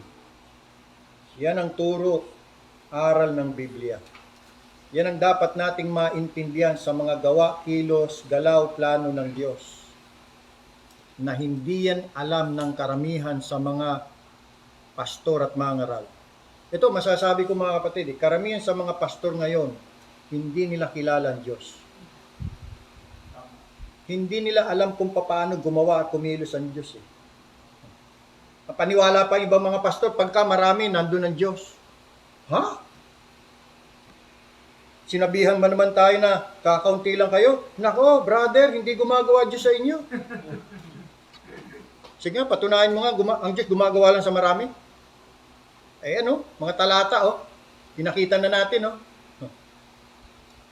Saan mo naman nabasa sa Biblia na ang Diyos gumagawa lang sa marami? Pagka marami, nandun ang Diyos. Pagka marami, yun ang tama. Pagka marami, yun ang totoo. Saan mo naman nabasa sa Biblia yun? Pakita mo.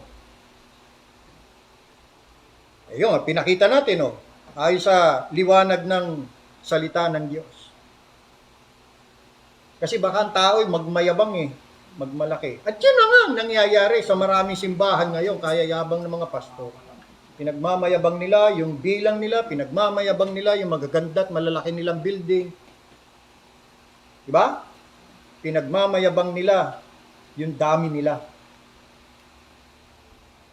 Hindi ganyan sa totoong iglesia ng Panginoon Jesus. Hindi ganyan. Tandaan ho natin yan. Pagdating tapusin natin itong aral na ito mga kapatid. Pagdating sa bilang o dami ng kanyang iglesia, sinabi na ho ng Panginoon ang bilang. Baka hindi ho nabasa yan nakaramihan sa mga pastor O baka naman nabasa, hindi naintindihan. O kaya nabasa, nakalimutan na. Sinabi na ho ng Panginoon ang bilang ng kanyang iglesia. Mateo 18. Tingnan natin. Matthew chapter 18.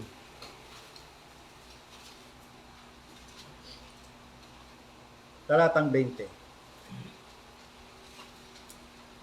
Sapagkat kung saan nagkakatipon ng 2 o 3. Amen. 2 or 3 lang. Sa aking pangalan. Sino nagsasalita dyan? Panginoong Hesus. Nasaan siya? Wala siya dyan. Kasi kakaunti lang. Doon siya sa marami. Di ba sinabi? Basahin natin ulit. Kung saan nagkakatipo ng 2 o 3 sa aking pangalan. Basta nandun ang pangalan ng Panginoon. Paano mananatili pangalan ng Panginoon doon? Wala na sa katotohanan yung iglesia. Ang Panginoon ay katotohanan. Di ba? Kaya pag ang iglesia, wala na sa katotohanan, wala na hong Panginoon doon. Iwanan niya na yun. Hindi niya na ituturi na iglesia niya yun. You see? Kung gaano kahalaga ang katotohanan. Pillar and ground of truth nga, alisin mo truth. Church pa ba ng Diyos yun? Hindi na. Pilay na yun. Hindi na pillar yun. Pilay na. Lugmok na yun. Pilay at sungay na yun. Ang nandoon. Hindi na pilar, hindi na haligit suhay ng katotohanan. Napakaliwanag Ang katangian ng iglesia ng buhay na Diyos ay haligit suhay ng katotohanan. Tanggalin mo yung katotohanan. Hindi na yan iglesia ng Diyos. Hindi niya kikilalaning iglesia niya yan.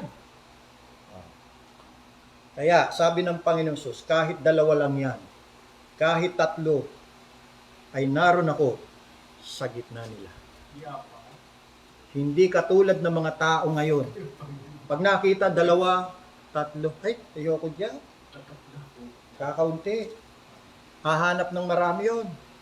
Ang gusto nila doon sa, kung mayroong 200 at 300, doon ako aatin. Ibahin ho ninyo ang Panginoong Hesus. Kahit 2 o 3, naroon ako sa gitna nila. Ngayon, sabihin ninyo, interesado ang Panginoon sa dami. Gaya ng mga matatakaw na pastor ngayon. Sino kaya sa panahon ngayon na mga pastor na pagka 2 o 3 lang natitira, magpapastor pa rin? Sige nga. Wala nang pera dyan. Wala nang pera dyan. Sabi lang, gutom ang abuti ko dito. 2, 3. Gutom ang abutin daw niya. Hindi na magpapastor yun. Sige nga. Sino ngayon, sa panahon natin ngayon, na 2, 3 na lang natitira, magpapastor pa rin? Sige. Katulad ng nangyari po dun sa iglesia sa Sariaya. Andito si Pastor Porto. Aanin na nga lang, nabawasan pa ng isa. Kinuha na ng Panginoon si Brother Efren. Kita niyo yan? Aanin na nga lang, nabawasan pa. You see? So naging 5. Tama ba ga? 5? 8. Tama, 7 na. Mapalad pa kayo, 8 pa kayo. Ito, 2, 3 lang eh. Mas marami pa kayo. Mas madami-dami pa nga kayo eh. Ayun. Sino kayang pastor magtsatsaga dyan? Pastor Porto lang. Kita nyo. Kasi nga, alam natin yung katuruan. Di ba? Mananatili pa rin tayo. Dahil alam natin, kahit 2 lang yan o 3, kahit 8 yan, ang tawag dyan ay Iglesia ng Diyos. Iglesia pa rin yan ng Diyos. Hindi yung 2, 3, hindi na Iglesia ng Diyos yun. Kakaunti na lang. Sino may sabi sa'yo? Panginoon nga, naroon siya, doon siya dadalo. Kung may 2 o 3 na nagtitipon sa aking pangalan, doon ako dadalo. Sabi ng Panginoon. Naroon ako. Kita niyo? Sinabi ng Panginoon, talagang, ibig lang sabihin mga kapatid, minority talaga. Ang iglesia ng Panginoon Jesus, nabasa natin kanina, tinawag niyang munting kawan. Hindi umaasa ang Panginoon, dadami. Sa bawat iglesia. Sa bagong tipan mga kapatid, karamihan po sa mga iglesia nagtitipon sa bahay lamang. Sa unang Korinto, Kabanata 16, talatang 11, 1 Corinthians 16:19, ganito ang sabi. Binabati kayo ng mga iglesia sa Asia. Kayo'y binabating malabis sa Panginoon, ni Aquila at ni Prisca, pati ng iglesyang nasa kanilang bahay. May iglesia sa bahay ni Priscilla at Aquila. Ngayon, gaano ba kalaki bahay ni Priscilla at Aquila? Mansyon? Noong panahon, gaano kalaki mga bahay noon sa Israel? Maliliit lang. Maliliit lang, hindi katulad ngayon, mga malalaki mga bahay. Huwag mong iisipin na mga bahay noon malalaki.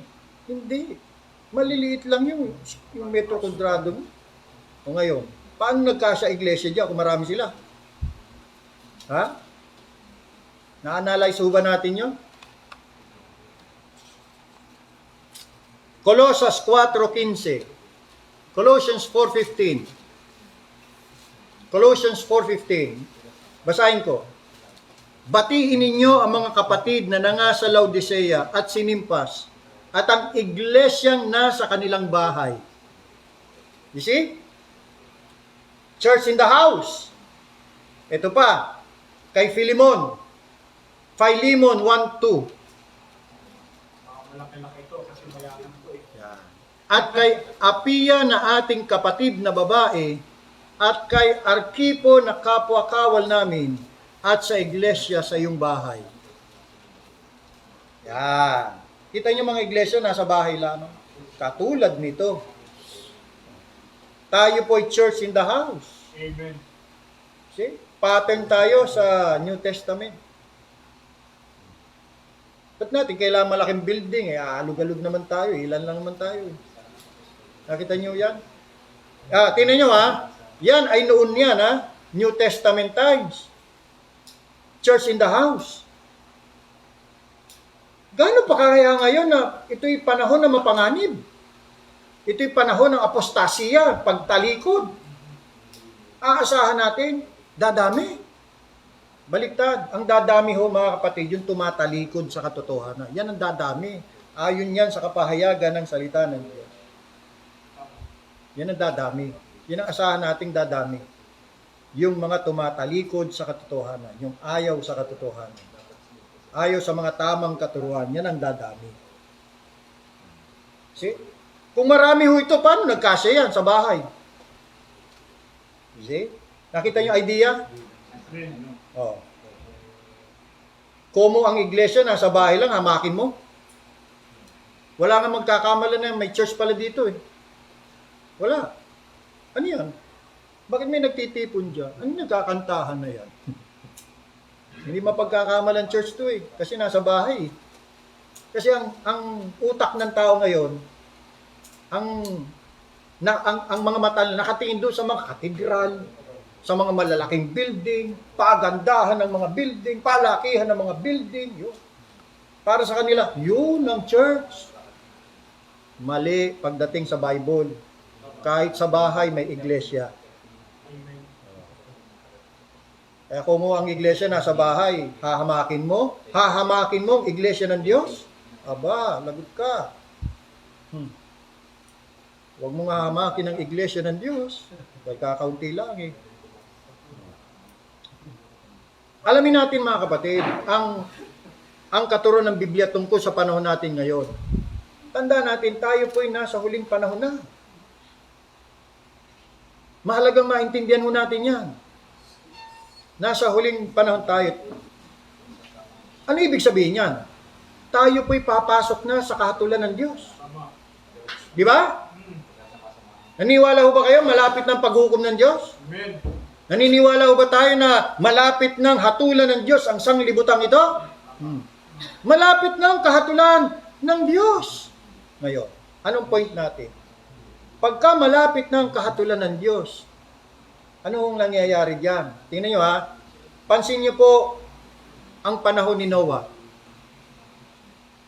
Noong malapit na ang kahatulan ng Diyos, ilan ang natira? Ilan ang nanatili? Wow, 8. You see? Paparating na ang kahatulan ng Diyos. Wow, 8 lang ang naniwala sa Diyos. Wow, 8 lang ang naniwala sa mensahe. O 7, siyempre si Noah ang nangaral, yung pamilya niya. Sila lang ang naniwala sa mensahe ng Diyos. Isipin ninyo, ilan na kaya ang populasyon ng time na yun? Sa palagay nyo? Milyon-milyon na yun. Imagine nyo, ang natira lang 8 katao. You see? Ito pa. Sa panahon ni Lot, nung hahatulan ng Diyos ang Sodoma at Gomora, lilipulin ng Panginoon, hahatulan niya. Ilan ang naligtas? Ha? 4 sana no? Naku, nabawasan pa ng isa. Hindi sumunod si Mrs. Lot. Ayun, sinalot. Naging haligi ng asin. Nabawasan pa. 3 lang. Patay lahat ang mga tao. So, labi. Sa panahon ng Israel, Babylonia, ilang mga Hudyong naligtas. Ang tawag po sa Biblia ay labi, remnant. Tuwing malapit na ang judgment ng Diyos, labi na lang ang natitira. O, ngayon mga kapatid, ito na ang ating panahon. Malapit ng paghukom ng Diyos. Sa tingin nyo kaya, pagbalik ng Panginoon, marami siyang matatagpuan? Hindi na. Wala na eh. Kaya nga, habang papalapit ang paghukom ng Diyos, papaunti ng papaunti ang nananatili sa katotohanan. Amen. Lahat ay tumatalikod na. Lahat ay nagiging tampalasan. Suwail, mapaghimagsik laban sa Diyos. Kaya nga, hatulan na nga ng Diyos eh. Pagbalik ko dito ng Panginoon, remnant na lang. Basahin natin. 1 Thessalonians chapter 4. 1 Thessalonians chapter 4. Verse 16. 4:16 ng 1 Thessalonians. Sapagat ang Panginoon din ang bababang mula sa langit. Yan ang pagbabalik ng Panginoon Jesus na kung tawagin natin rapture. Madalian lang po yan, mabilisan. Walang makakapansin, walang makakapunan yan. In the twinkling of an eye lang ho yan. Like a thief in the night, darating ang Panginoon. Mabilis. Na may isang sigaw, may tinig ng arkanghel, at may pakakak ng Diyos. At ang nangamatay kay Kristo ay unang mga bubuhay na maguli. 17. Kung magkagayon tayong nangabubuhay na nangatitira. Sa English, remain. Na ang ibig sabihin, remnant. O labi. tayong mga labi, tayong natitira na lamang sa tama, sa katotohanan, ay aagawin kasama nila sa mga lapaap upang salubungin ng Panginoon sa hangin. At sa ganito'y sa Panginoon tayo magpakailanman. Kasi karamihan ng mga kaanib ng iglesia namatay na. Ayun, bubuhayin nga eh. Kaya pagdating ng Panginoon Jesus dito, ang madadatnan na lamang niya na kanyang iglesia ay tira.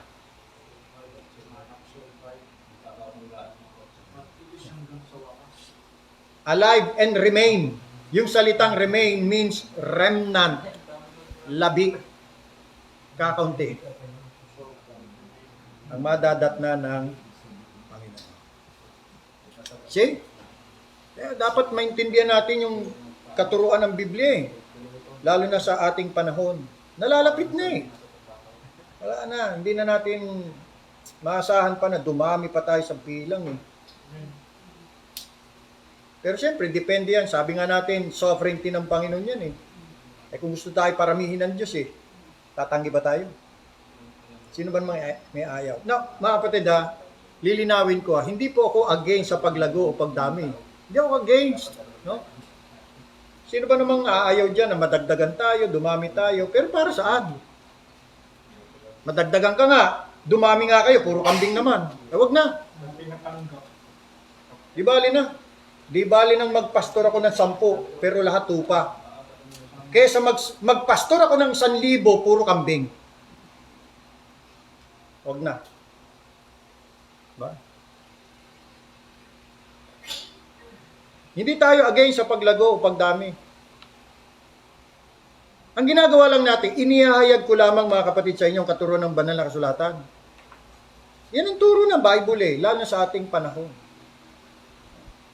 Hindi ko alam kung bakit marami sa mga pastor naniniwala na dadami pa sila eh. Saan nila nakuha ulo? Saan kaya ang batayan nila doon? Pakita nyo nga sa Biblia, nasa huling panahon, dadami pa. O baka yun, kasama kayo doon sa mga tumatalikod. Sa apostasy. Yan, maniniwala ko. Pero sa iglesia ng Panginoon Jesus, hindi na ho eh. Malapit na tayo sa Judgment Day. Kaya nga hatulan na nga ng Diyos kasi nga kakaunti na nga lang interesado sa katotohanan. Kakaunti na lang naniniwala eh. Hatulan na ng Diyos eh. Nakita ho niyo mga kapatid? Pakinggan niyo sabi ni Milburn Cockrell. Brother Milburn Cockrell, dating pastor ng Berea Baptist Church na ngayon matagal nang kinuha ng Panginoon. Year 2000, sa mga unang taon. Early 2000. Sabi niya, when we speak about big and small churches, we speak after the manner of men. We are viewing churches from the standpoint of money and people. With God, there are no big and little churches. Tandaan niya. With God, there are no big and little churches. To Him, they are all the churches of Christ, the churches of God, whether big or small. They are all the churches of God. Kaya yung mga nagtatanong, marami na ba? Karnal yan. Salaman ho yan. Hindi sa spirito yan. Again, kinaklaro ko, hindi ako against sa pagdami. Kaya nga, may isa lang hong maligtas eh. At mapadagdag sa iglesia. Tutuwa na tayo eh. Katulad tayo ng mga banal doon sa langit, sa harapan ng mga anghel. Nagdiriwang sila, natutuwa sila kahit isa lang. Kasi nga alam nga natin mga kapatid, mahirap maligtas ang isang makasalanan eh. Hindi ganun kadali eh.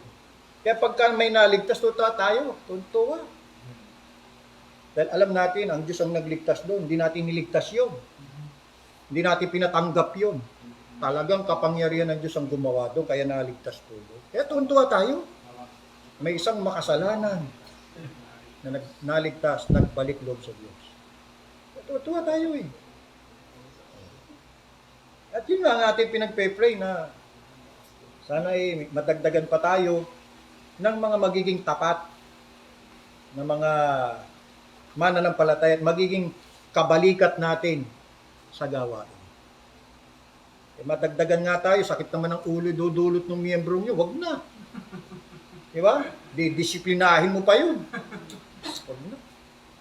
Hindi tayo interesado sa ganun. Di ba? Maligaya na tayo sa kakaunti, pero tapat. Amen. Sumusunod sa Panginoon. Ayos na yun. Di ba mga kapatid? Tandaan niyo po, ang pangangaral sa bawat nilalang, yan po ang ating trabaho. That is our business. Preaching the gospel to every creature is our business. Making disciples is our business. That's our work. No? But we cannot save sinners. We don't have the power to save sinners. That is God's power. Salvation is of the Lord. Tanging ang Diyos lang makakapagsagawa ng kapanganakang muli sa isang patay na makasalanan. Hindi natin kayang bumuhay ng patay. Diyos ang gumagawa niya sa pamamagitan ng banal na Espiritu. Amen. Ang magagawa po natin, magtanim at magdilig. Pero ang Diyos ang dapat magpalago. Ang sabi ng Biblia, ang Diyos ang nagpapalago. Hindi ho tayo. Ang Diyos ho. Dapat nating malamang lahat. Tandaan natin mga kapatid, ang Panginoon ang nagdadagdag sa kanyang iglesia. Hindi tayo. Oo, nangangaral tayo. Oo, pagka mayroong mga nakonberte, nagsisi, sumampalata, binabautismo natin. Pero hindi tayo nagdadagdag. Amen. Ginagampanan lang natin ating tungkulin. Ang talagang nagdadagdag sa kanyang iglesia, Panginoon. Basahin natin. Acts chapter 2, verse 47. Acts chapter 2, verse 47. Na nangagpupuri sa Diyos at nangagtatamo ng paglingap ng buong bayan at idinaragdag sa kanila ng Panginoon. Sino nagdaragdag sa kanila? Meaning sa iglesia? Ang Panginoon. Araw-araw. Sino po? Yaong nangaliligtas at binabautismo ka. Ang gagawin lang ng iglesia, tumanggap ng idinadagdag ng Panginoon. Tumatanggap lang tayo. Pero nagdadagdag talaga, Panginoon. Tinatanggap lang natin yung idinadagdag ng Panginoon. You see that? Kaya nasa Panginoon yun eh. Sovereignty yun ng Panginoon kung sino yung kanyang idadagdag. Because God is sovereign in adding to His churches. Basahin natin 1 Corinthians chapter 12 para maintindihan natin. God is sovereign in adding to His churches. It is according to His sovereign pleasure. Kung anong kaluguran ng Panginoon. Siya ang nagtatakda kung ilang miyembro sa isang iglesia. Alam niyo ba yun? Say, 1 Corinthians chapter 12. Look at in verse 28. At ang Diyos ay naglagay ng ilan sa iglesia. Sino naglalagay? Ang Diyos. You see? Una-una yung mga apostol, ikalawa yung mga propeta, ikatlo yung mga guro, saka mga himala, saka mga kaloob na pagpapagaling, mga pagtulong, mga pamamahala, at iba't ibang mga wika. Ngayon, papaano ho niya yan idinadagdag? Papaano po? Look at in verse number 18.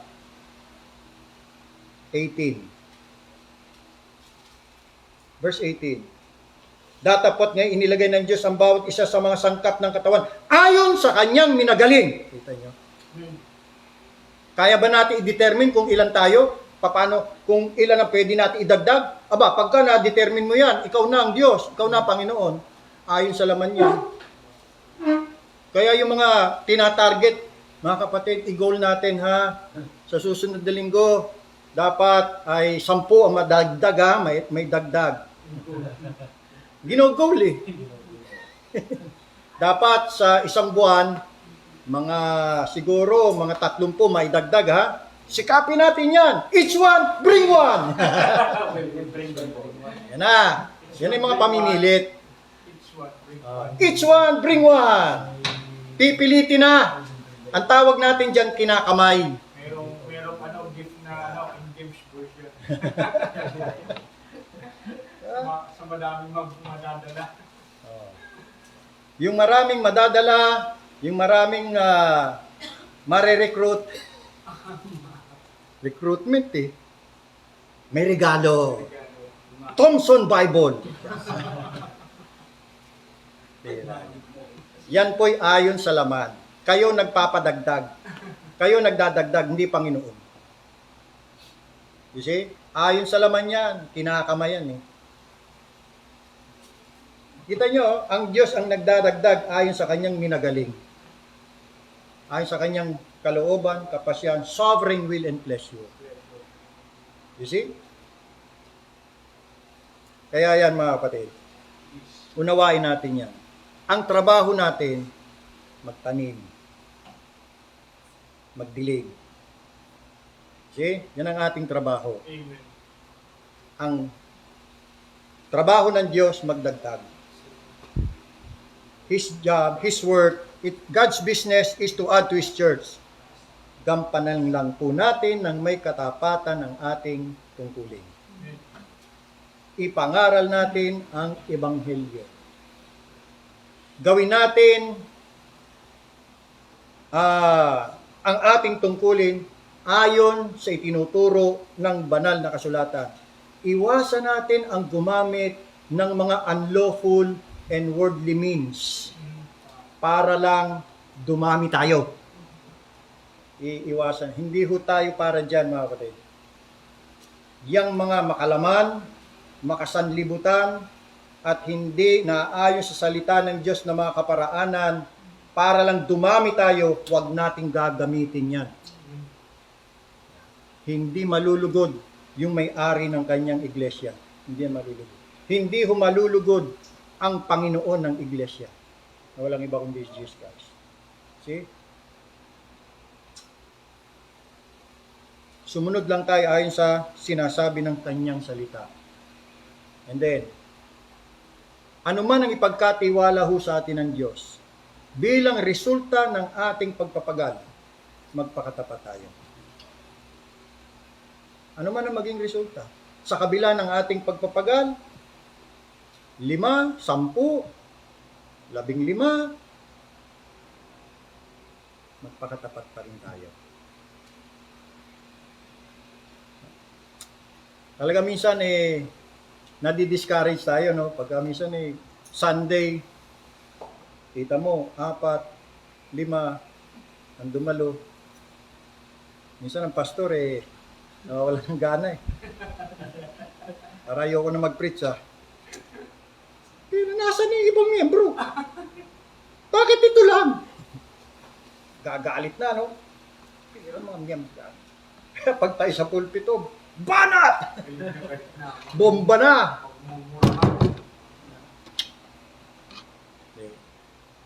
Sa aking ministeryo, mga kapatid, tinuruan na ako ng Panginoon Noon, mga bago-bago pa lang.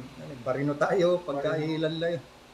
Pero dahil nga sa katuruan ng salita ng Diyos, naunawaan na ho natin.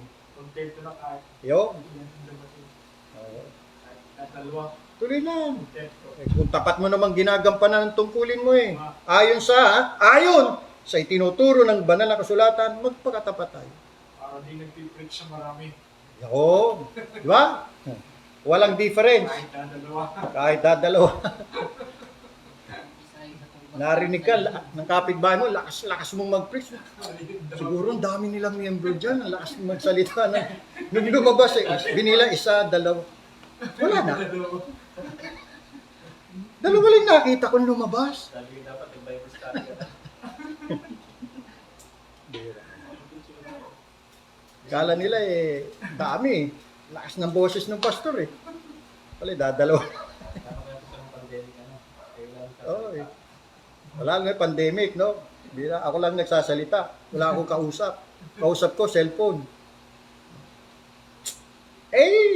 Yun ang sabi ng banal na kasulatan. Patuloy pangaral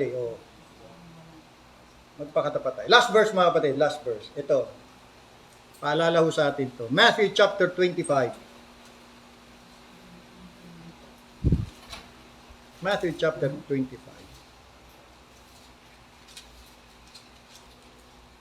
Basta tayo maglingkod na ayon sa turo ng salita ng basta kung tayo nakatitiyak na yung ginagawa natin ayon sa aral ng banal na kasulatan, ayon sa utos ng Panginoon, maging kontento tayo mga kapatid. Magpakatapat tayo. Kahit kakaunti lang. Sapagkat ang katapatan ay nasa kakaunti. Ang tunay na katapat ay nasa kakaunti. Tingnan nyo, 21, 25, 21, 25, 21. Sinabi sa kanya ng kanyang Panginoon, mabuting gawa. So ito yung lingkod, yung alipin, na nag-report na, no? Oras na ng reckoning o pagharap sa kanyang Panginoon. Mabuting gawa, pinuri siya. Mabuti at tapat na alipin. Nagtapat ka sa kakaunting bagay. Kita nyo? Ang katapatan ay sa kakaunting bagay. Hindi ka na magpapakatapat dahil kukunti na lang. At tapat ka lang pag marami. Ay, hindi yung ganoon. Mas lalong nakikita ang katapatan sa kakaunti. Tama? Kahit kakaunti, nagpapatuloy pa rin, no? You see? Nagpakatapat ka sa kakaunting bagay, pamamahalain kita sa maraming bagay. Pumasok ka sa kagalakan ng iyong Panginoon. Tandaan niya mga kapatid, ang katapatan ay sa kakaunting bagay. Hindi lang sa bilang, maski sa buhay mo.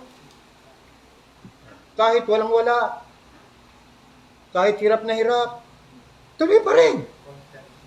Hindi yung, ako'y magpapakatapat, Panginoon, pag ako'y pinagpala mo. Pag ako'y pinayaman mo, magpapakatapat ako sa iyo.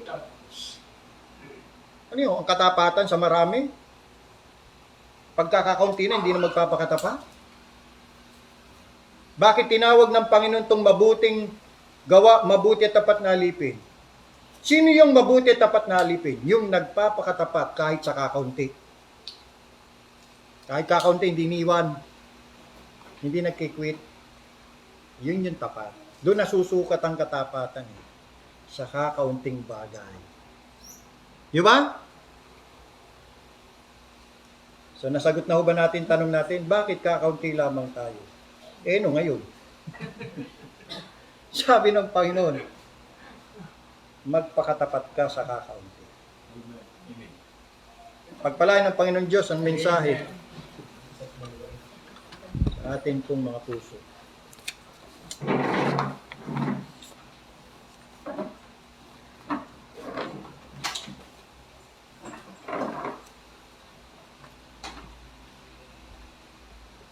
Panginoon naming Diyos na magbanal, tataas-taasan sa lahat. Salamat po sa imong salita. Pinahayag sa amin, Panginoon Diyos. Napakaganda ng iyong katuruan. Napakaganda ng iyong katotohanan, ng iyong aral. Purihin kayo, Panginoon. Very encouraging. Tinapos niyo po sa napakahalaga niyong mensahe na kami magpakatapat sa kakaunting bagay. Huwag namin hahamakin ang kakaunting bagay. Kung ano man meron kami kahit kakaunti, ano man ang iyong kaloob sa amin kahit kakaunti, sikapin namin magpakatapat. Sa anumang ipinagkatiwala ninyo sa amin, sa aming buhay. Gamitin namin yan. Yan man ay 5 talento, yan man ay 2 lang na talento, o yan man ay 1 talento lang. Masumpungan nyo kaming tapat. Dalangin namin na patuloy niyo pong pagpapalain ang inyong mga iglesia. Patuloy na magpapakatapat ang inyong mga anak. I-preserve niyo, Panginoon Diyos, sa purity ng doctrines and morals. Kami po ang may kalugdan niyo na biyayaan upang magpakatapat. Masumpungan niyo kaming tapat na naglilingkod upang sa pagdating ng aming Panginoon Kristo, haharap kami sa Kanya na hindi po kahiyaya.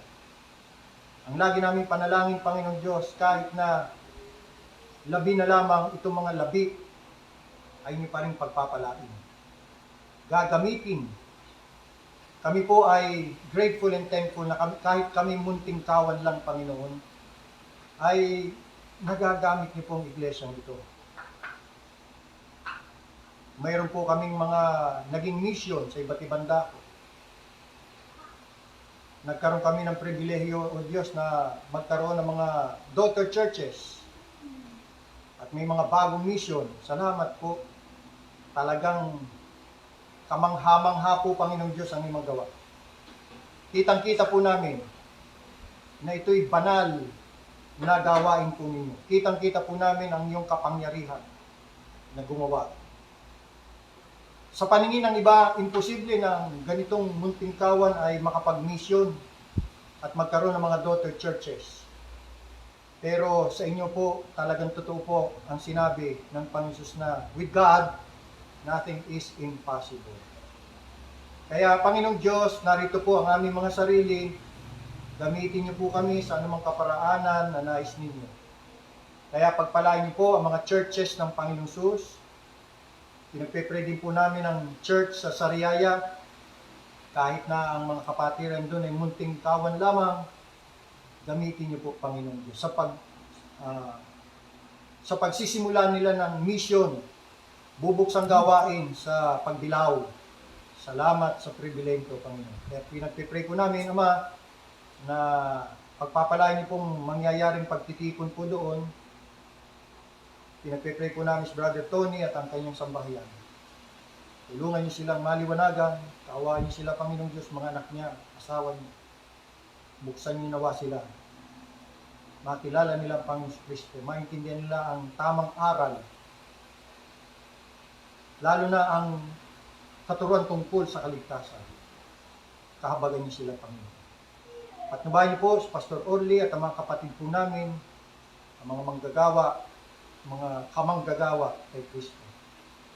Sila ay maging masigasig, sila po ay magtulong-tulong, magkaisa, magkaroon ng isang layunin, isang kaisipan, espiritu, at magtulong-tulong sa gawain. Pagpalain niyo sila. Amin pong dalangin, Panginoon Diyos, na patnubayan niyo po ang mga lingkod, ang mga tunay niyo mga tinawag, ang mga pastor at mga ngaral niyo po. Patuloy silang pagbuksan ng mga pintuan ng pagkakataon. Open door, Panginoong Diyos. Pagkakataong makapagturo, pagkakataong may pangaral ang tunay na ebanghelyo ng Panginoon sa Kristo. Habang naghihintay kami sa pagdating ng aming Panginoon. I-preserve niyo po, Panginoong Diyos, ang mga churches in the purity of doctrines and morals. Pagpalain niyo po ang inyong mga anak, gabayan, tulungan, i-provide ang mga pangangailangan nila sa araw-araw. I-sustain niyo po ang inyong mga anak, pati ang pamilya nila, at biyayaan papunin niyo, Panginoon Diyos. Sa mga kamay niyo po, aming tinatagubilin ang aming mga sarili at buhay. Mangyari nawa, Panginoon Diyos, ang iyong kalooban sa aming buhay. Salamat po. Sa banal na pangalan ng aming Panginoon, tagapagligtas na si Yesu Kristo, ito po ang aming dalangin. Papuri pa salamat. Amen. Sambahin pa rin natin ang ating Diyos. Ulitin natin ang doxology. Praise God from whom all blessings flow. Praise Him, all creatures here below. Praise Him above, ye heavenly hosts. Praise Father, Son, and Holy Ghost. Amen. Amen. Amen.